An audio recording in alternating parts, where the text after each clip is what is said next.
Today, we will discuss one of the most common issues that many of you face, and most people have to go through this stage to move towards an awakened life. This issue prevents you from realizing your life as you desire. It is that your mind thinks too much. Many of you cannot overcome your ego. Your mind is controlling you. Now, pause and take a deep breath to relax your mind and create a calm environment for today's topic. Through the evolution of human thought, people now tend to overthink. There are numerous unnecessary thoughts that create unnecessary problems, and in many cases, things that may never happen. Yet, you lie awake at night, pondering. This leads to much unwarranted anxiety. Many individuals fail to realize that a significant part of their suffering in life is actually created by the constant negative mental activity, and they are unaware of it. Firstly, you must recognize the simple truth that there is a constant voice in your head, providing commentary on your life and what is happening around you. That voice is you talking to yourself, so sometimes you may get angry with yourself. Then, you tell yourself that you shouldn't do that, and afterward, another thought arises that it's right, but you can't control it. You might hear a third voice regardless of what it says. Why can't I escape talking to myself? That is also self-talk, but it is the first wonder of what I call the initial awakening. Spiritual awakening is a very fundamental and simple thing. It is the discovery that there is a voice in your head always talking to you, mostly silently. If it speaks out loud continuously without anyone around you, you might be considered insane or mentally ill. However, most people have that voice in their heads, and they don't speak it out loud, so it is considered normal. There's not much difference between the two. For example, a man walking down the street muttering to himself, and you say he's really crazy. But you might do something similar, just not out loud, you speak it in your head. Or you lie awake at night and start worrying. You wake up with the voice in your head, wondering what will happen if this doesn't work and what if that goes wrong, and so you get deeper into a train of thought leading to another thought and another. Afterward, your body cannot distinguish between an actual event, or real-life occurrence, and what your mind says.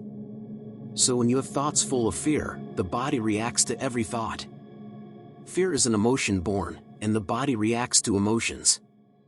Emotions are felt in your body, and your body cannot distinguish between a real event and a thought. For example, when you think fearful thoughts, the emotions you feel are signaling that there is a real danger here. So you feel scared, anxious, and perhaps jittery, not just uncomfortable.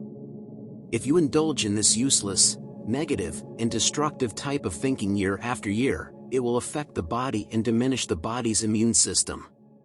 To resist illness, even mainstream medicine is discovering the connection between the state of the mind and your health. In the past, they completely denied this. They only looked at your body. They didn't consider the entire body, they only looked at specific symptoms. Certainly, in mainstream medicine, you have specialists for this disease and that, but more importantly, they do not examine the whole human, including both the physical body and the mind. So, it's crucial to discover that there is a voice in your head talking to yourself most of the time. It's fascinating how people talk to themselves, not always positively, but mostly negatively. For example, a beautiful event happened yesterday, a joyful gathering, or you went out into nature and admired a breathtaking sunset. You can remember it today, and think that it was a beautiful sunset, or we had a delightful conversation yesterday. However, you cannot think much about a beautiful event. Usually, your mind tends to think more negatively. For example, if someone upset you or did not give you the attention you needed, you start thinking continuously in a negative chain of thoughts. You might dwell longer on a negative thing than a positive one, and for many people, a significant portion of their mental activity is negative. For some, it's almost 100% negative.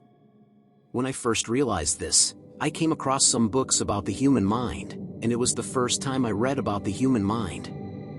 Suddenly, I realized that my mind was mostly negative because I was an unhappy child.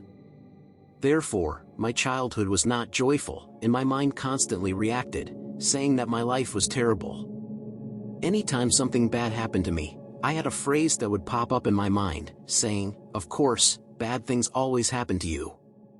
It always happens to you." So, I would talk to myself and say that bad things would always happen to me, and they indeed happened. Spiritual awakening is the realization that there is continuous mental activity. For some people, it's the discovery that a significant part of their mental activity is negative. But the crucial point is recognizing that there are continuous thoughts in your head, considered a normal state of being for humans. Of course, you cannot eliminate thoughts, there will always be thoughts in the mind.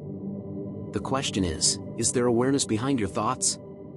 If you can recognize that you are getting caught up in useless mental activity and suddenly become aware of those repetitive thoughts in your mind, you can also easily notice this in others.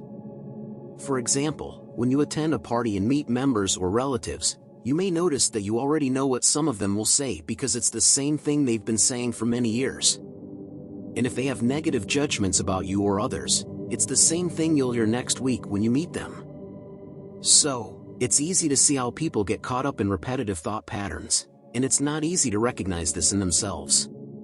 But if you can detect, even in the moment a certain thought arises in your mind, that, oh, I've had this thought for many years, it keeps coming up repeatedly, then you have an observation of that thought. From there, you can understand that it's not a thought, it's just a possibility to recognize that there is a voice in your head, and there are thoughts. You can realize that some of these thoughts are negative, and among those thoughts, some are not only unnecessary but also make your life more difficult, anxious, and tiring. So, most people live with what I call a cluttered mind. A cluttered mind means they are completely unaware that there is a continuous reaction in the mind, and it just keeps going whenever they encounter someone. Immediately, they form certain judgments, they feel the need to make an instant point like, I object to this. I don't like that, or immediately adjust the mental state. So, if you discover in yourself that sometimes you are in a state of lack, not enough to rise above this state, then practicing presence and spiritual awakening is crucial. Focus on becoming aware of existence, only then can you transcend that state of lack.